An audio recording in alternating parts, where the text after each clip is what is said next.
أعوذ بالله من الشيطان الرجيم بسم الله الرحمن الرحيم مولاي صل وسلم دائما أبدا على حبيبك خير الخلق كلهم يا رب بالمصطفى بلغ مقاصدنا واغفر لنا ما مضى يا واسع الكرم مولاي صل وسلم دائما أبدا على حبيبك خير الخلق كلهم اللهم صل على سيدنا ومولانا محمد النبي الأمي وعلى آله وصحبه وبارك وسلم عليه۔ اللہ رب العزت کا لاکھ باکھ احسان ہے جس کی توفیق سے آن لائن عرفان القرآن کورس کی آج کی کلاس میں ہم سب شامل ہیں۔ پروردگار عالم تاجدار کائنات صلی اللہ علیہ وآلہ وسلم کی نالین کے تصدق سے قرآن مجید کے نور سے اپنے قلوب کو منور کرنے کی توفیق نصیب فرمائے۔ آج کا ہمارا سبق حصۃ التجوید میں نظائر حروف مدہ کا بیان ہے۔ نظائر نظیر کی جمع ہے، نظیر مثال کو کہتے ہیں۔ نظائر حروف مدہ یعنی ایسے حروف جو حروف مدہ کی طرح ادا کیے جاتے ہیں ان کو نظائر حروف مدہ کہا جاتا ہے۔ حروف مدہ تین تھے، واو، الف اور یا۔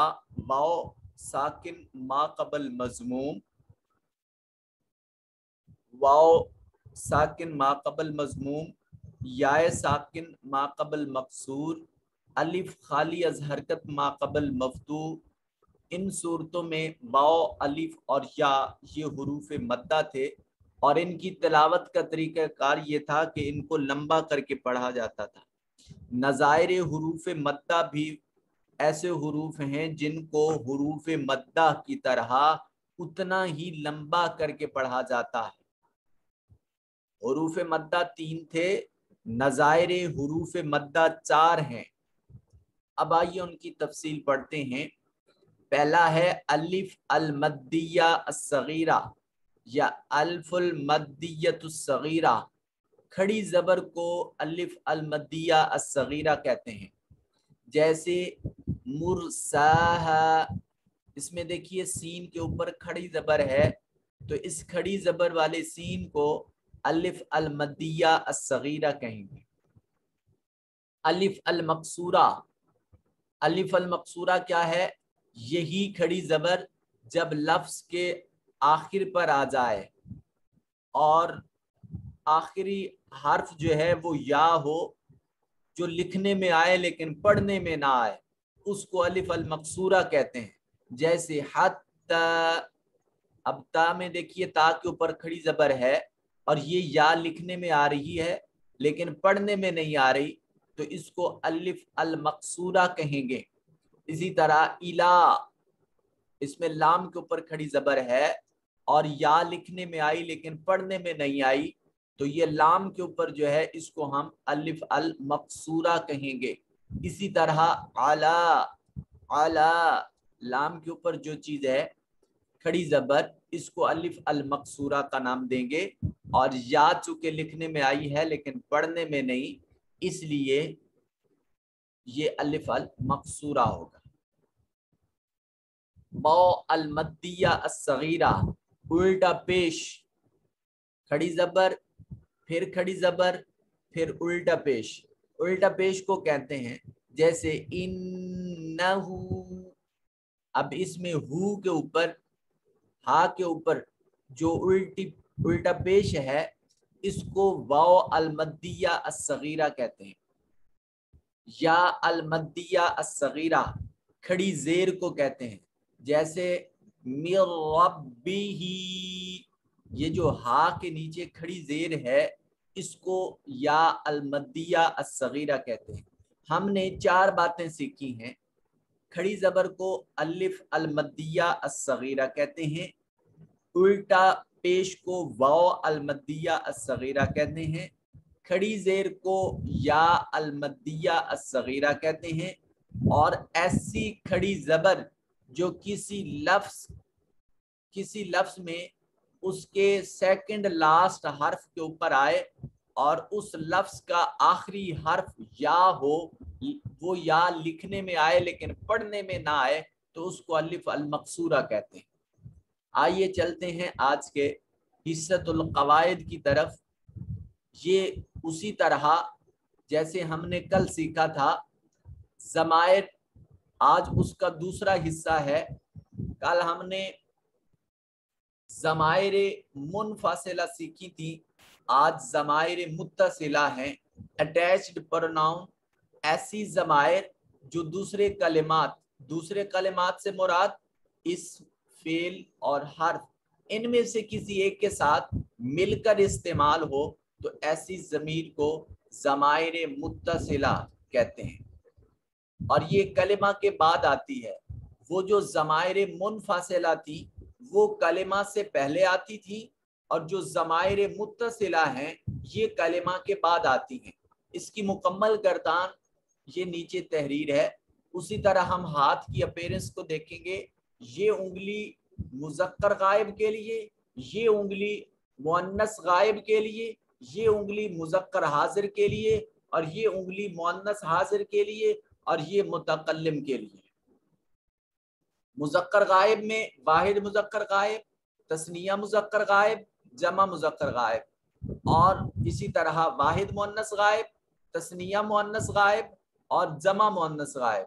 پھر حاضر میں واحد مذکر حاضر، تثنیہ مذکر حاضر، جمع مذکر حاضر، واحد مؤنث حاضر، تثنیہ مؤنث حاضر اور پھر جمع مؤنث حاضر، واحد متکلم اور جمع متکلم۔ یہ ان صیغہ جات کے ان فارمز کی ڈیٹیل ہوگی۔ اور اب آئیے اس کی گردان کی طرف بڑھتے ہیں۔ ہو، ہما، ہم، اسی طرح پہلی انگلی پہ ہو، ہما، ہم، ہو، ہما، ہم، ہو، ہما، ہم، ہو، ہما، ہم۔ اب دوسری انگلی پہ آئیے، ہا، ہما، ہننا، ہا، ہما، ہننا، ہا، ہما، ہننا، ہو، ہما، ہم، ہا، ہما، ہننا، ہو، ہما، ہم، ہا، ہما، ہننا۔ یہ پھر ذہن میں بٹھا لیجئے کہ یہ حروف، یہ ضمائر ہمیشہ کلمہ کے آخر پر آتی ہیں، ان سے پہلے ایک کلمہ جڑا ہوا ہوتا ہے۔ اب یہاں سے دیکھیے یہ ربہ ہے، ہم اسی کو اس کے ساتھ سارے کے ساتھ اٹیچ کر کے پڑھتے ہیں۔ ربہ، ربہ ہما، ربہ ہم، ربہ ہا، ربہ ہما، ربہ ہننا۔ پہلی انگلی میں ربہ، ربہ ہما، ربہ ہم، ربہ ہا، ربہ ہما، ربہ ہننا۔ اب اسی طرح دیکھیے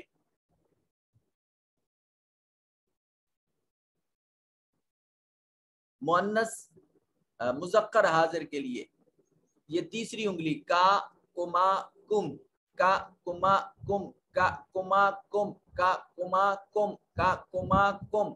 مؤنث کے لیے دیکھیے کی، کما، کننا، کی، کما، کننا، کی، کما، کننا۔ اب ان 6 کو اکٹھا کر کے پڑھتے ہیں۔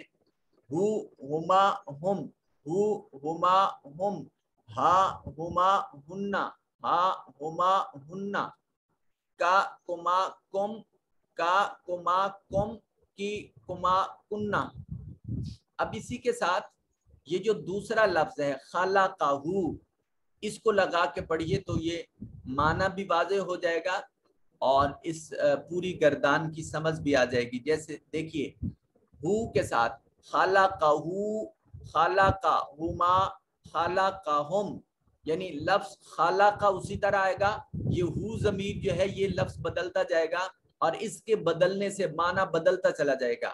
خلقہ، خلقہ، خلقہما، خلقہم، خلقہا، خلقہما، خلقہن، خلقک، خلقکما، خلقکم، خلقکی، خلقکما، خلقکن۔